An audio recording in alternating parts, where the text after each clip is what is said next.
ለ40 ቀን ለምና ለ13 ወር ለአንድ ዓመት እየተባለ የሚወጣው ዳዕዋ ለማድረግ ቢከድ ለዚህ ለቡና ለዚህ ለጥቁር ነገር ምን ተፈልጎ ነው ይሄ ልዩ ነገር የተደረገለት አላቅም። ነብዩ አለይሂ ሰላቱ ወሰለም ጋብቻን ከመውለድ ጋር ነው ያያያዙት። ተዘወጁል ወዱደል ወሉድ ነው እና ወላድ ሴት አግቡ ነው የሚሉት ነብዩ አለይሂ ሰላቱ ወሰለም። وما أرسلنا قبلك إلا رجالا نوحي إليهم فاسألوا أهل الذكر إن كنتم لا تعلمون. بسم الله الرحمن الرحيم. الحمد لله رب العالمين والعاقبة للمتقين ولا عدوان إلا على الظالمين وصلى الله وسلم وبارك على خير خلقه محمد وآله وصحبه وسلم أجمعين. أما بعد فإن خير الحديث كتاب الله وخير الهدى هدى محمد بن عبد الله وشر الأمور محدثاتها وكل محدثة بدعة وكل بدعة ضلالة. አሕበቲ የአፍሪካ የጥያቄና የመልስ ፕሮግራም ተከታታዮች ዛሬም እንደተለመደ የጥያቄና የመልስ ፕሮግራማችንን አሁን እንጀምራለን። ጥያቄዎቻችሁን ስክሪኑ ላይ በመታዩት ቴሌቪዥኑ ላይ በሚታያችሁ ቁጥር ተራችሁን ጠብቃችሁ ልትደውሉ ትችላላችሁ። ስትደውሉ ስልኩ ሲነሳ አጠገባችሁ ያለውን ቴሌቪዥን ድምጹን ዝቅ አርጋችሁ የኛን ብቻ ስሙ። ከሁለቱም ለመስማት ከሞከራችሁ እኛ ጋራ ሁለቱ ድምጽ ስለሚመጣ ያደናግረናልና በዚህ መልኩ ተባበሩን ኢንሻአላህ። ጀዛኩሙላህ ኸይር። ወደ ጥያቄዎች ብዙዎች በጥያቄና መልስ ላይ ቲክቶክም ላይ ሌላም ቦታ ላይ የሚያነሷቸው ትልቅ ጥያቄ ሰሞኑን የምርጫ ጉዳይ ነው። የኢትዮጵያ ሙስሊሞች የኢትዮጵያ እስልምና ጉዳዮች ጠቅላይ ምክር ቤትን ከመስጂድ ከአጥቢያ መስጂዶች ከሰፈር መስጂዶች ተነስተን እስከ ፌደራል መጅሊስ የተዋቀረበት ሳምንት ነው። በዚህ ሳምንት ላይ የመጨረሻው ምርጫ የተደረገበት ነው እና ይህን ምርጫ ከሸሪዓ ከኪታብ ከኢስላም አኳያ ምንድነው የሚለው የሚል ነገር ብዙዎቹ ያነሳሉ። በዋትስአፕም የላኩልኝ ሰዎች አሉ። ምርጫ ማለት እኮ ምክክር ማለት ነው። በሌላ አባባል መመካከር ማለት ነው። ሹራ ማለት ነው። ምን ለማድረግ ሹራ የምናደርገው? ኢማም ማን ይሁን ለማለት፣ መስጂዱን ማን ያጽዳው ለማለት፣ መስጂዱን ማን ያስተዳድረው ለማለት፣ ከዚያም ከመስጂድ በላይ ያሉትን ድርጅቶችም እንዲሁ እያለ እስከ ጠቅላይ ጉባኤው ድረስ እስከ ጠቅላይ ምክር ቤቱ ድረስ ያለውን ማን ያስተዳድረው በሚል መመካከር ማለት ነው። መመካከር ደግሞ በኢስላም የቁርአን ምዕራፍ የተሰየመበት እኮ ጉዳይ ነው። ሱረቱ አሹራ የምክክር ምዕራፍ እኮ ይላል አላህ Subhanahu Wa Ta'ala። ምርጫን በኢስላም ሹራ በሚል ያዙት። ሹራ ደግሞ ሱረቱ ሹራ ተብሎ ከሐዋሚሞቹ አንደኛው ምዕራፍ ሱረቱ ሹራ ይባላል። የምክክር ምዕራፍ ማለት ነው። ወአምሩሁም ሹራ በይነሁም ማለት ነው። ወአምሩሁም ሹራ በይነሁም የሙስሊሞች ጉዳያቸው በጠቅላላ በምክር ነው የሚሄደው ይላሉ እኮ። ምክክር የሚካሄድበት የት ነው? ቦታው መስጂድ መሆኑስ የሚል ነገር አለ። እንዴ ታዲያ ሙስሊሞች ከየት ነው የሚመካከሩት? መስጂድ ነው። መስጂድ ነው። መስጂድ እኮ የሁሉ ነገር መስሪያ ነበር፣ የሁሉ ነገር ቦታ ነበር። በነብዩ ጊዜ አለይሂ ሰላቱ ወሰለም ቢሮአቸው መስጂድ ነው የነበረው እኮ። ምክክራቸው በሙሉ እዚያው መስጂድ ነበር የሚደረገው። ስለዚህ ምርጫችን በመስጂዳችን ትክክል ነበር። ትክክል አባባል ነው ጥያቄው። የተፈጸመውን በዚህ መልኩ ነው። መስጂድ አካባቢ የሌላቸው የሚሰግዱበት የሚሰባሰቡበት በዛፍ ስርም ይሁን በሜዳም ላይ ይሁን በጀምዕያት ቢሮዎችም ይሁኑ በየትኛውም ቦታ ላይ ተሰባስበው ምርጫ ማድረጋቸው በኢስላም ተገቢ ነው። በዚህ ጉዳይ በአረበኛ ነው እንጂ ዶክተር ጀይላን ኸድር ገመዳ ሐፊظሁላህ ሙፍቲ البلد የአገሪቱ ሙፍቲው ትልቁ ሼህ ዶክተር ጀይላን በዚህ ላይ ትልቅ ኪታብ ጽፈዋል። ታትሟልም ለዑለማዎች አልፎ አልፎ ተበትኗል በአቅማችን ያህል ለማዳረስ ሞክረናልና ዑለማዎቹን ልጠይቋቸው ትችላላችሁ ምክክር በእስላም የተፈቀደ ነው የምክክር ዘርፎቹ ምርጫ ነው نعم السلام عليكم ورحمة الله وبركاته وعليكم السلام ورحمة الله وبركاته يا شنط يا جو مرحبا አሁን በአገራችን ማለት ነው ይሰማል አዎ ጤና መድህን አውጡ ይባላል ግዴታ ማለት ነው አዎ ለመታከምና ጤና መድህን እናወጣለን በቤተሰቡ ልክ ነው የሚያስከፍሉት ከዛ በኋላ ግን እዛለ ገንዘቡ ሲጽፉት እናየውና ጤና መድኑ ላይ የጻፉትን ብር ስናየው የምትታከምበት ይበዛል ያ ሐራም ይሆንብናል እንዴት ነው አይ በመሰረቱ የጤና መድህን ጉዳይ በእስላም ምንድነው ሁክሙ የሚለውን ነገር ዑለማዎቹ እየተወያዩበት ነው እስካሁን የፈትዋ ኮሚቴው አንድ ወጥ አቋም ላይ አልደረሰም ነገር ግን አሰራሩ የኢትዮጵያ መንግስት ይሄ በተለይ በአነስተኛ ኑሮ ላይ ያለው ማህበረሰብ ህክምና ማግኘት እንዳለበት አምኖ መደጎም እንዳለበትም ያምናል ይሄን ለመደጎም ዶክመንት እንዲኖረን ፈለገ ፋይል እንዲኖረን ፈለገ ማንም ሰው ሲመጣ የት ነበርክ በየቦታውም ድግግሞሽ እንዳያደርግ ማለት ነው አድራሻውን ይዞ አንቺ ያለሽበት ቀበሌ ላይ ያንቺ ቤተሰቦች 5 ቤተሰቦች ብትሆኑ ለ5 ቤተሰብ 2000 በየአመቱ የሚያስከፍል ከሆነ 10000 በአመት ያስከፍልሽና እማሃል ቤተሰቡ ላይ የሚፈጠረው ችግር ከዚህ ቢበዛ ነው አይደል አንቺ ከዚህ ቢበዛ መንግስት እኮ ነው እየከፈለልሽ ያለው መንግስት በአንቺ በኩል ከዚህ በላይ ግምቱ ምንድነው ይሄን ያህል እንጂ ከዚያ በላይ አትይም ነበር ማህበረሰቡ ህክምና ከዚህ የበለጠ ሊያወጣ አይገባውም ከዚህ ካለፈ የዚህ የኃላፊነት የወሰደው አካል ነው ወይም ከተለያዩ የገቢ ምንጮች የሚመጣው ክፍል ህክምናውን ሸፍኖ ቢታከም ይሻላል አለበለዚያ በህክምና እጦት የሚሞቱት የሚያልቁት ህዝቦች ያሳዝናሉ ማህበረሰብን ያስጠይቃሉ በኃላፊነት ያስጠይቃሉ ያለ ይመስላል ለማንኛውም ዑለማው ምን እንደሚል ወደፊት አብረን እናየዋለን ኢንሻአላህ ስለዚህ የምርጫ ቦታ መስጂድ መሆኑንም በፍጹም ምንም አይነት አቧራ የለውም ምንም አይነት የሚያخላልፍ ነገር የለም ታዲያ ይትከር ነው አንዳንዶቹ የሚሉት ምንድነው ኺላፍ ሊፈጠር ይችላል ነው የሚሉት ምን ነው ኺላፍ ምን የሚለው ገሌን ንምረጥ የሚለው አሁን ኺላፉ እንዳይመጣ እኮ ክርክር እንዳይመጣ በወረቀት ሆነ በቃ እጅ በማውጣት ምናምን ሳይሆን خلاص የሚጠቁሙ ሰዎች በወረቀት ይጠቆማሉ ምንም ድምጽ የለም ብዙ ከዚያ የሚመረጡ ሰዎች ህዝቡ ይፈልጋቸው ሰዎች በወረቀት ያልፋሉ አለፈ እነዚህ ይሄ የምርጫው እንትንም መንገዶች በኺላፉን ጭቅጭቁን መስጂድ ላይ ያልሆኑ ንትርኮች እንዳይፈጠሩ የተጠቀምኑበት ወይም የሚጠቀምበት ዘዴም ሰላም ነው አንተ ማን እንደመረጠህ ማን እንዳልመረጠህ አታቅም በቃ የሚያሳይህ ነገር ምንድነው ውጤቱ እዚህ የነበረው ህዝብ አንተን አልፈለገም አላመነብህም የሚያምንበትን ሰው አጠገብ ካሉት ከጓደኞች ከተጠቆሙት እሱን ወስዷል ማለት ነውና ገሌ ነው እንዲያረገኝ ገሌ ነው የጣለኝ ገሌ ነው ያሳልፈኝ ብሎ ማንንም ሊወቅስ አይገባም በዚሁ ማለፍ ይገባናል ብዬ አስባለሁ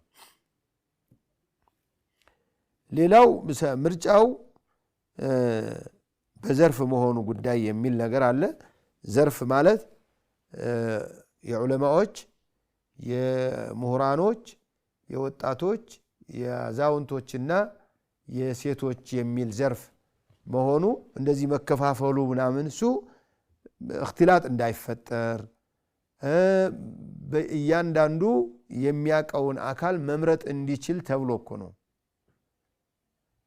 نعم السلام عليكم ورحمة الله وبركاته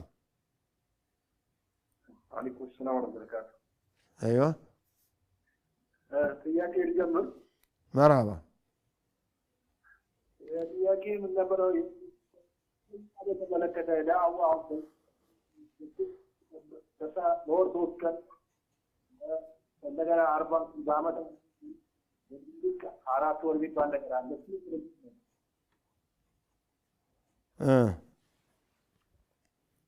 የዳዕዋ እንትን ማብራት ዳዕዋ መውጣት ይቻላል ወይ?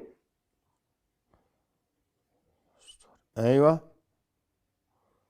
طيب جزاك الله خير. دعوة مچس دعوة አይሆንም አይባልም። دعوة اسلام ትልቅ ስራ ካለው ቁርአን ከሱ ስራ የበለጠ ሌላ ስራ የለም ያለው ስራ ቢኖር በግልጽ በአዋጅ ያወጀው የዳዕዋን ስራ ነው። ومن احسن قولا ممن دعا الى الله وعمل صالحا وقال انني من المسلمين. የሰው ልጅን ወደ ኸይር መንገድ ጥሪ ከሚያደርግ ሰው ስራ የበለጠ ስራ ማን ይሰራል? ሰውን ወደ አላህ ከሚደረጉ አንደበታዊ ንግግሮች የተሻለ ምን አነጋገር አለ? يعني لا يوجد شيء من الأقوال والأفعال والأعمال خير من الدعوة. الدعوة إلى الله كسراوة كله تلقو السنو. موطات مهد مورد ሳይሆን موطات مهد ማለት ነው አይደል? ለዳዕዋ መሄድ نعم ለዳዕዋ መሄድ ተገቢ ነው። ለዳዕዋ መሄድ ታዲያ ዳዕዋ ተብሎ አይደል እንዴ ኡማው ከአንድ አገር እስከ ሌላ አገር ዑለማዎቹ ሲሰደቱና ሲያስተምሩ የነበሩት? ይሄ ዳዕዋ ስራ ነው። አሁን ያለው ከተማ ላይ ያለ የዳዕዋ ስራ ተብሎ ለ3 ቀን ለሳምንት ነው ቀጥሎ ወይስ ለሌላ ቀን ለ40 ቀን ለምና ለ13 ወር ለአንድ ዓመት እየተባለ የሚወጣው ዳዕዋ ለማድረግ ቢከድ ቀኑ መገደቡ ለ3 ቀን ሆኖ ለ4 ቀን ሊሆን ከቻለ ከ3 ቀን ተብሎ በ2 ቀንም ደርሶ የሚመለስ ከሆነ ምንም ችግር የለውም ለመልመድ። ግን 3 ቀን ነው በቃ 4 ብቻ ነው ሌላ አይሆንም የሚባል ከሆነ ቀኑን መወሰኑ ተገቢ አይደለም። ለ4 ወር ለ40 ቀን አይሆንም። ከዚያ ያለፈ ደግሞ ሌላው ምን አለው? ዳዒዎቹ እነማን ናቸው ነው ትልቁ እንቅፋቱ። ይሄ 3 ቀን 4 ቀን ገድቦ መሄዱ ለዓመትም ቢሆን ለ2 ዓመትም ለ3 ዓመትም ለዳዕዋ ብሎ ተመኖ መሄዱ ምንም አይደለም። ትልቁ አደጋው የሚያስተምሩ ብቃት ያላቸው የሚያውቁ ሰዎች ናቸው የሚሄዱት። የሚያውቁ ከገቡበት አደጋ ነው። ሰው ያውቃሉ ስለ እስላም ብሎ ነው የሚሰማቸው። እነሱ የሚሳሳቱ ስተት ህዝቡን እንዳለ እዚያ አካባቢ ያለውን እንዳለ ነው የሚያሳስተው። ሐታ የተሻለ ነገር የሚያውቁ ሰዎች እንኳን ቢኖሩ አይ እነዚህማ ዳዒዎች ናቸው እነሱ አይሳሳቱም በሚል የተሳሳተ ግንዛቤ ይዘው ይሄዳሉና የሚያውቁ ሰዎች ሆነው ለ4 ወርም አንዱ ለ4 ወር አንዱ ለ2 ቀን አንዱ ለ3 ቀን አድርጎ ቢሄዱ ምን ችግር የለም። ግን 3 ቀን ነው መገደብ አይሆንም። 4ኛ ቀን ካስፈለገ 5ኛ ቀንም ሊቀጥሉ መቻል ከቻሉበት ማለት ነው። جزاكم الله خير. السلام عليكم ورحمة الله وبركاته. وعليكم السلام ورحمة الله وبركاته. أستاذ طيب نبري. مرحبا. قلنا بسم الله الرحمن الرحيم وزارة الجماعة من الدكتور. قلنا. እሺ أول جماعة الجماعة ቡና መጀባት ቡና መጀባት ይባላል አይደለም? ቡና ተፈልቶ ነው። ቡና ተፈልቶ ሲቀዳ አወል ጀባታ ሄጀበት ላይ ነው ማለት ነው። አዎ ምን እያረግሽ ነው? እየጀባሽ ነው አይደል? አዎ ቡና ይፈላል ካልተው ምን ነቃት ማሳን። እሺ ገብቶኛል። በቃ ታዩ ቡና መጀባት ነው ምንድነው? ታዲያ ተፈራቸዋል ለከፈርቶች እንዴት ታያለ? ምን ቅር ይላቸዋል?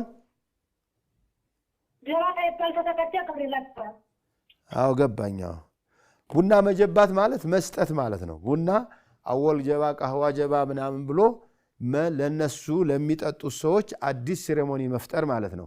አንቺ ቡና አፍልተሽ ቡና ለመቅዳት ስትገቢ እኮ ጀብተሻቸዋል፣ ሰተሻቸዋል።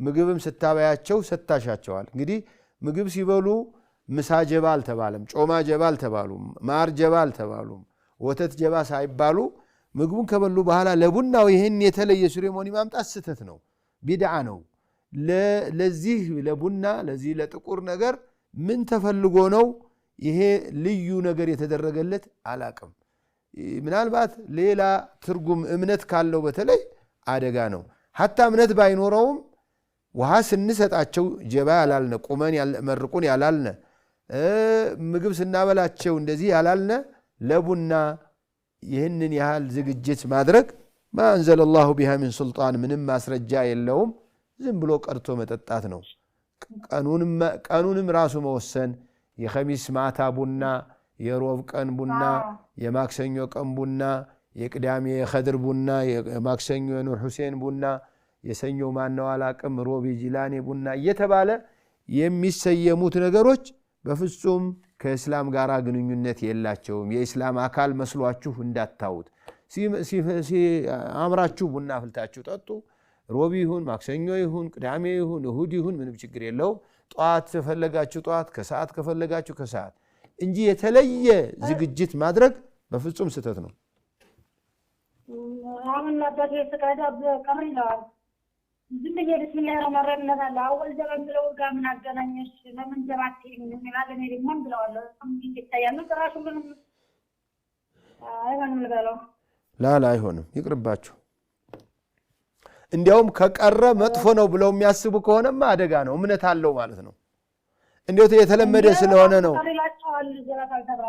የተለመደ ስለሆነ ነው ብለው ካዩት ነው እንጂ እሱ ካልተባለማ አይሆንም በፍጹም ቡናው እንዲህ አይሆንም ብለው የሚያስቡ ከሆነ በጣም አደጋ ነው አብሮ እኮ የሚሰራ ብዙ ስተትም አለ እንደዚህ ቡናውን ደፋም የሚደረግበት አካባቢ አለ ቁርሱ እንደዚህ የሚረጭበትም አለ ለምኑ ነው ለቆሌው ለመገበር ተብሎ ከሱ ጋር የተያዘ ሌላው ቡናው አወሉ ተጠጥቶ እስከሚያበቃ አታውሩ ተብሎ አፋችሁን ያዙ ተብሎ ሁሉም ማይነጋገርበት አለ ይሄ ሁሉ ما انزل الله بها من سلطان አትስሟቸው እንደዚህ የሚሏቸው አይሆንም ይሄ እሺ ሰውሌላ ጥያቄ ነበር አይዋ ምናምን አለ በዛ በሰርግ ላይ ቀሪቦ ይተመቃል ምናምን ዛሬም ብንረዳ ልትለየ ምን አለ ስራ ብንረዳ ምን አለ አልሽ ሰርግ አካባቢ ምናምን ማለት ነው ሰርግ በገጠር እንደዛ አለ ሰርግ እዛ ላይ ታዲያ ቀሪቦ ይተመቃል ዛሬ ሄደን ብንረዳ ሰርጉ ላይ ምን ይተመቃል ሰርጉ ምን ይደረግበታል ሰርግ ሱና ነው ሰርግ ማድረግ ሱና ነው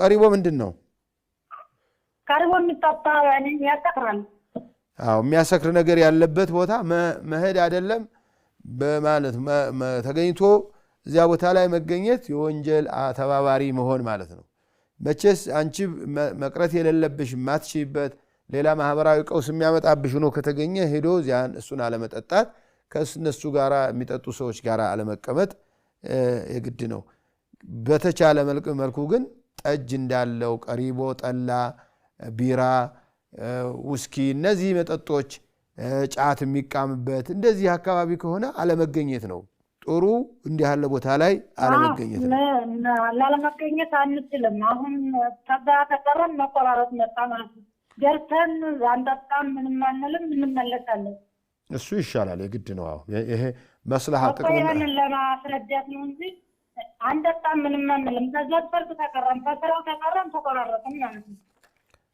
እንደዚህ አድርጎ ለምንድነው ሲሏችሁ እኛኮ ይሄ መጠጣት እንደሌለበት ነው ምናምነው ይሄ እኮ ያሰክራል አንዳንዶቹ ያው ስሙን ቀሪቦ ይሉትና ስሙን ቡቅሪ ይሉትና ከዚያ ግን ተግባሩ በጣም አደገኛ ነው የሚሆነውና እነዚህ ነገሮች ላይ ጥንቃቄ አድርጉ ኢንሻአላህ ወጣኛን ተጣም ግን ስራ ብቻ እንጂ አደን ጀልተን እንመለሳለን ምን ይደረግ እስከሚረዱ ድረስ የግድ ነው طيب جزاكم الله خير بارك الله فيكم ትንሽ እንረፍና ተመልሰን የቀሩትን ጥያቄዎች እናያለን وما أرسلنا قبلك إلا رجالا نوحي فاسألوا أهل الذكر إن كنتم لا تعلمون. السلام عليكم ورحمة الله وبركاته. بسم الله والحمد لله والصلاة والسلام على رسول الله. كرفت بهالا تملسنال ጥያቄ ወቻችን እንቀበላለን። السلام عليكم ورحمة الله وبركاته. ግልጽ ስላልሆነ ነው ብላችሁ ምን የሚለው ጥያቄ? እንትን ለሞተ ሰው ደርሰዋል ለሟቹ አጀባ ምናምን ግብም ከሆነና ሰው ይደርሰው በሚል ለሰው ለመስጠት ሳይሆን ይደርሰዋል በሚል ይቆራረጣል ስልክህ ልጅ ለሞተ ሰው ቡና ሆነ ቡና ገባ ምናምን ሰው ከመስሎት በኋላ ወይ ነው ጥያቄያችን። طيب ገብቶኛል። አሁን እንደሚመስለኝ አላሁ አለም ቡና የጠማው ሰው ቡና የሚፈልግ ሰው ቡና አፍልተህ ስታጠጣው ይመርቃል፣ ዱዓ ያደርጋል። የቡና ሱሱን ስትከላለት እና ቁርስ ስታበላው በተለይ በገጠሩ አካባቢ ላይ ሰው የሚበላው በቡና ስም ነው። የቡና ቁርስ ተብሎ ትንሽም ቢሆን ቆሎም ይሁን ቂጣም ይሁን እንጀራም ይሁን የሆነ ነገር ይሰጣል ለቡና ተካፋዮች እና ሰፈሩ ላይ ቁርስ የሌላቸው ራት የሌላቸው ቡና ተጠርተው ትንሽ ከቀመሱ በዚያ ሊውሉ ይችላሉ። ይሄን እንደ መረዳጃ ቆጥረውት ነው፣ መሰባሰቢያ ፈልገውት ነው። ዓላማው ጥሩ ነው። እኔ ቡና መጠጣቱ አይደለም ችግሬ፣ ከቡናው ጋራ ተያይዞ ያለው ሴሬሞኒ ነው። ከቡናው ጋራ ያለው መጠነኛም ቢሆን አምልኮቱ እምነቱ ነው። ከእምነቶቹ አንዱ አሁን ያልከው ነው እና ቆሌዎቹ ቡና ካልተፈላ አካባቢውን አፈርድሜ ያበሉታል፣ ሊቀጡታል፣ ሊቆጡታል፣ ሊቀየሙታል ተብሎ የሚታመን ሁሉ አለ። ቡና ሶደቃነቱ ታይቶ እንደ ሶደቃ ቡና የሚጠጣ ሰው ቡና የሚያምረው ሰው በመጠጣቱ የሚገኘው አጅር ለእናቴ ለአባቴ ይደርሳል ብሎ አስቦ ከሆነ ችግር የለም። በቡናነቱ ቡናውን ትቶ ይልቁንስ ቡናው የሚገዛበትን ትቶ ዳቦ ገዝቶ ቢያበላው ያን ያህል ይሆናል ብሎ ካላመነ ተሳስቷል። ግን ቡና የናፈቀው ቡና የጠማው ሰው ቡና በማጠጣት አጅር ያገኛል? አዎ ያገኛል። ምክንያቱም ቡና ሐራም አይደለም በዛቱ። ቡና እንደ ሲጋራው እንደ ጫቱ ለማድረግ ያሰቡ ሰዎች አሉ። እኔ ያገኘኋቸው ዑለማዎች ትላልቅ ዑለማዎች ያማከርኳቸው የቡናው ጫት ጋራ በፍጹም አይቀርብም የሚል ነገር አላቸው። አንዳንድ ሰዎች አልቃህዋ ወልከፍታ ወልቃት ወዱኻን ብለው ሶስቱንም አንድ ላይ የጻፉ ሰዎች አውቃለሁኝ። ግን ቢሆንም ቡናው ትንሽ የማነሳሳት የማሟሟቅ ነገር ቢኖረውም የዚያን ያህል አይደለም ኒኮቲኑ ብለው የሚሉ ሰዎች አሉና መጠጣቱን አይደለም ክልክሉ። እኛ ከቡናው ጋራ ያለው አምልኮቱ ከቡናው ጋራ ያለው እምነቱ ለየት ያለ እምነት መኖሩ ነው። ማር ሊሰጠን ቢፈልግ ሰውየው ማር ሊያጠጣን ቢቀዳ ብርዝ ጀብ አይልም። ጮማ ቢያበላን ጀብ አይልም። ቡና ሊያጠጣ ግን ቆሞ በስነ ስርዓቱ ቀኝ እጁን አውጥቶ አሚን ብሎ አጎንብሶ ምናምን ነው ዱዓ የሚደረገው። ለምን? ምን ስለሆነ? ከጫት ጋር ከምናምን ጋር በተለይ ሲያዝ የበለጠ ነው የሚያስጠላው። ለሞተ ሰው ይደርሳል ሶደቃ ነው ተብሎ ከታሰበ በሶደቃ መልኩ አዎ። ግን ሶደቃውን የሚበላው የሚጠጣው አካባቢ ያለው ሀብታም ሁሉ ነው የሚበላው። ሶደቃ ከሆነ ለምን ለድሆች ቡና ለማያገኙ ቡና መግዛት ለማይችሉ ብቻ ለነሱ ለምን አይደረግም? ኢነማ ሰደቃቱ ሊልፉቀራ ነው። ሰላም አለይኩም ወራህመቱላሂ ወበረካቱ። ሄሎ ሰላም አለይኩም። ወአለይኩም ሰላም። ጥያቄ ነበረ።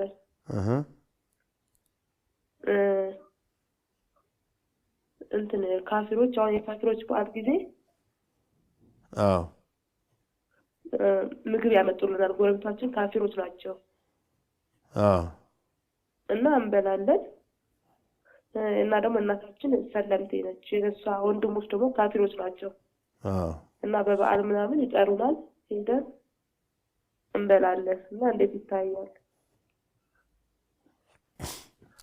በበዓል ጋራ ከበዓል ግንኙነት ጋር ያለው የበዓልን የሚያንጸባርቅ ምግብ አይሆንም።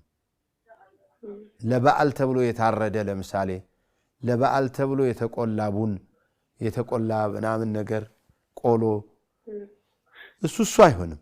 ምክንያቱም የታሰበበት እንትኑ ስለሆነ ማለት ነው። ከዚያ ውጭ በየትኛውም ሰዓት ሄዳችሁ ከቤተሰቦቻችሁ ጋራ ከእናታችሁ ወንድሞች ጋር እህቶች ጋራ ምግብ ብትበሉ ችግር የለውም። የበዓሉ ቀን ግን በዓሉ የነሱ ቀን ነው። ዛሬ ገብርኤል ነው፣ ነገ ሚካኤል ነው፣ ከዚያ ምናምን ነው፣ ቅዱስ ዮሐንስ ነው፣ ቅዱስ ገብርኤል ነው። እነዚህ የሚባሉት ነገሮች የሃይማኖቱ ተግባሮች ናቸው። እናንተ ያንን መስራት በእስላም የተከለከለ ነው። ንገሯቸው። ደግሞ ማስረዳት ጥሩ ነው። እንደሰለማችሁ ያውቃሉ አይደል? እኛ በሙስሊም ልጆች እንደሆናችሁ እናታችሁ እንደሰለመች ያውቃሉ። አዎ ያውቃሉ። በቃ ይሄ በእስለማይፈቀድ ነው። ከዚያ ሌላ ባለው አንድ ነን ነው። እሺ ጎረቤታችን ደግሞ ያመጡልንና ያመጡት ምግብ እነሱንም መንገር ነው። እነሱንም ንገሯቸው። እነሱንም መንገር ነው። በበዓል ቀን ላይ አታርጉ በሏቸው። ሌላ ልጆች ልጅ ሲድሩ ሌላ ዝግጅት ሲያደርጉ ምንም ችግር የለውም። እሺ ጀዛከላሁ ኡስታዝ። ባረከላሁ ፊክ። ሰላም አለይኩም ወራህመቱላሂ ወበረካቱ። ወአለይኩም ሰላም ወራህመቱላሂ ወበረካቱ። አይዋ ጥያቄ ነበረሽ። ምን? ይሄ መርፌ ያለ የመውለድ መከላከያ እያሉ የሚያደርጉትና እሱ ነገር እንዴት ይታያል? መቼስ ላልወልድ ብሎ መከላከያ መውሰድ አይፈቀድም። ግን ወንጀሉ ከተጸነሰ በኋላ ከማስወረድ ይቀንሳል። እሱ ከተጸነሰ አለ በአሁን ዘመን ለ12 ዓመት ለ5 ዓመት ለ3 ዓመት እያሉ ምን አንድ ጊዜ ይወጋና የሆነ የሚቀበር ነው ክንዲ ላይ የሚቀበር ነው። አዎ ክንዳቸው ላይ ሆነ የሚቀበር ነው። እና የሚቀበረው ምንድነው የሚያደርገው? ምኑ ላይ ነው? መከላከሉ ላይ ነው ችግርሽ ወይስ መቀበሩ ላይ ነው ችግሩ? አረ ያን የሚቀበረው እንዴት ነው? በእስልምና ላይ ነው። ውስጥ ነው የሚያስገቡት? አዎ ክንዲ ላይ ውስጥ ነው የሚያስገቡት። ነው ይለጥፋሉ? ውጭ ላይ የሚለጠፍ ነገር አለው? አረ የለውም። ውስጥ ላይ የሚገባው ስጋ ውስጥ ነው። ያው በበቃው ጊዜ ሰውዬ ያስወጡታል። ሲበቃ ያወጡታል እንጂ አሁን ቆዳ ይለብሳል። በቆዳ ውስጥ ነው ያለው። አዎ የመከላከሉ ችግር ላይ ካልሆነ በስተቀር እሱ በመቀበሩ ብዙ ችግር ያለ አይመስለኝም። በመከላከሉ ለረጅም ጊዜ እሱን ማስቀረት በተለይ ወሊድን ይህን ያህል መከላከል አደጋ ነው። በፈለጉት ጊዜ ማውጣት ይችላሉ። አዎ አላሁ አዕለም። መቼም ለሶላት ለምናምን የሚከለክል አይመስለኝም። ከዚያ ወዲህ ያለው ግን መከላከሉ ላይ ለአንድ ቀንም ይሁን ለአመትም ይሁን መከላከል ላለመውለድ ብሎ መነየት እንደ ሸርዕ አይፈቀድም። ነቢዩ ዓለይሂ ሰላቱ ወሰላም ጋብቻን ከመውለድ ጋር ነው ያያያዙት። ተዘወጁል ወዱደል ወሉድ ነው እና ወላድ ሴት አግቡ ነው የሚሉት ነቢዩ ዓለይሂ ሰላቱ ወሰላም። መውለድ ለመከላከል አስቦ ወደ ጋብቻ አይከድም። ያው ባልና ሚስቶቹ ከተስማሙበት የነሱ መብት ነው ወይ ነው። መቼስ መስማማታቸው ካለ አንዱ እየተቃወመ መሆን የለበትም ነው። ግን ቢስማሙስ የአላህን ኸልቅ እንዳይፈጠር ብሎ መከላከል ማድረጉ ደግሞ አይቀርም። አላህ ተከላክላችሁም አላህ ይወለዳል ካለው ከፈለገው ሊያስረሳሽ ይችላል። ሲፈለገው ወስደሽም ሳይከላከል ሊቀር ይችላልና ይህን ያህል እንደው መውለድን መዋጋት ተገቢ አይደለም። ለማንኛውም ተጸነሰ በኋላ ከመታገል እሱ ጋር ሳይጸነስ መከላከል የቀለለ ነው። ባረከላሁ ፊክ። ሰላም አለይኩም ወራህመቱላህ። ወአለይኩም ሰላም ወራህመቱላህ ወበረካቱ። መርሐባ። እሺ ጥያቄ ነበረ። የመጀመሪያ ጥያቄ እኛ ግቢ ተከራይ ነበርና በዓል ምግብ ብለውን ነበረ ማለት ጋብዘውን እሱ ነገር እንዴት ይታያል? ጋብዘውን ምናምን ማን ናቸው የጋበዙ? አንድ ያው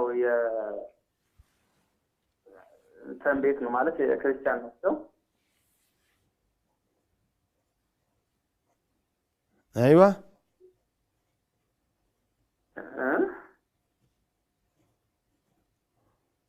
ምን አላችሁ? ክርስቲያን ምን አረገልህ? ጋበዘህ? አዎ ምግብ ጋበዘንና እንዴት ነው ለዓመት በዓል ነው። የዓመት በዓል ምግብማ አይሆንም። የዓመት በዓል ምግብ አይሆንም። አይፈቀድም ማለት ነው። የዓመት በዓል ምግብ የዓመት በዓል ቀን ሊጋብዝ ይችል ይሆናል ምናልባት ውጭ ላይ ግን እዚያ የዓመት በዓል ብለው ያረዱት የዓመት በዓል ብለው ያዘጋጁት የነሱ ሴሬሞኒ የተከተለ አይሆንም። ዝም ብሎ ግን የዓመት በዓል ቀን ስለተገናኛችሁ ምሳ እንብላ ብላችሁ ገባችሁ ምሳ በላችሁ እሱ ችግር ያለው አይመስለኝም። بارك الله فيك. السلام عليكم ورحمة الله وبركاته. وعليكم السلام ورحمة الله. أيوة. بعد سو عمك أكبرهم تيتر. تري أكبر الناس تري مبلغ تقدر بي. አዲስ ዓመት ማለት የቅዱስ ዮሐንስ ማለት ነው። አዲስ ዓመት ዓመት አልቆ የሚቀጥለው ዓመት። አዎ በቅዱስ ዮሐንስ ምናምን የሚባል ነገር አለ። እሱ ከእምነት ጋር የተያዘ ከሆነ እንትን አይሆንም። ይሄ የሀገር መለወጫ ጥቅምት፣ ህዳር፣ ታኅሳስ እያለ ወሩ እንደምንቆጥር ዓመቱንም ለመቁጠሪያ የተጠቀሙበት ነገር ምንም ችግር የለውም። እሱ ላይ የሚደረገው ድግስ ግን የቅዱስ ዮሐንስ ብለው ኢትዮጵያ ላይ እንደ እምነት ነው የሚያያይዙት። ከሱ ጋር ከሆነ ከእምነት ጋር የተያዘ ከሆነ አትንኩ፣ ይቅርባችሁ። السلام عليكم ورحمة الله وبركاته. وعليكم السلام ورحمة الله. أهون فوتو كانال فيديو. እንዴት ፎቶ በቪዲዮ ለማን ነው? ለወንድ ለሴት? ለወንድና ሴት የተደባለቀ ምን ለማድረግ ዓላማው ነው? አስሉ ምንም ፋይዳ ከሌለው ምኑ ነው የምታስታ? አሁን እኔ በቪዲዮ እየተነሳው ነው ያለሁት አሁን እያስተማርኩኝ። ይሄ ጥሩ ነው።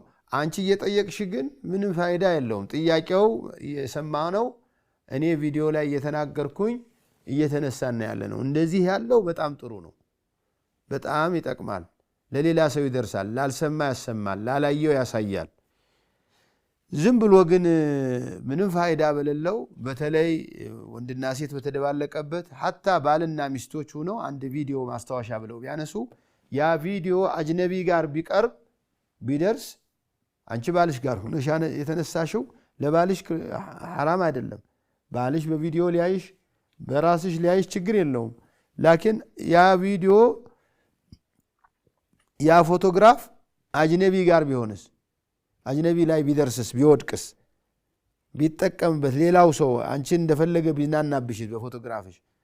ስለዚህ እንደዚህ ያሉ ጥንቃቄዎች ይደረጉ። ያ ጥንቃቄ እስካለ ድረስ ምንም ችግር የለውም። ያለ ኒካ የተወለደ ልጅ የአባቱና የእናቱ ነው ወይ ነው? የእናቱማ ልጅ ነው፣ ምንም ኺላፍ የለውም። ለአባቱ ግን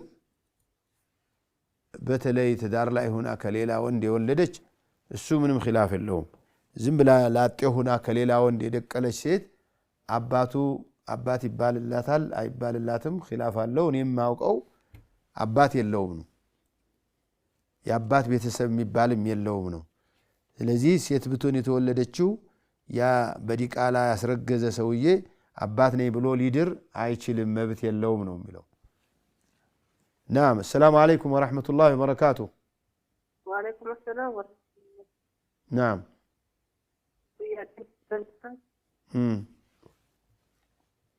بورا وبعد كنينة هذا الرجل من دلو كفارة والله حديثه ضعيف ነው ይላሉ እንጂ ገና እንደመጣ ባለ ላይ ያደረገ አንድ ዲርሃም አንድ ብር ወደ መጨረሻ አካባቢ ደግሞ ቀለል ባለበት ጊዜ ያደረገ ደግሞ ግማሽ የሚል ነገር አለ ግን صحيحው ተውበት ያደርጉ ነው እንጂ ክፍያ ያለባቸው የሚል ማስረጃ የለንም ይሉናል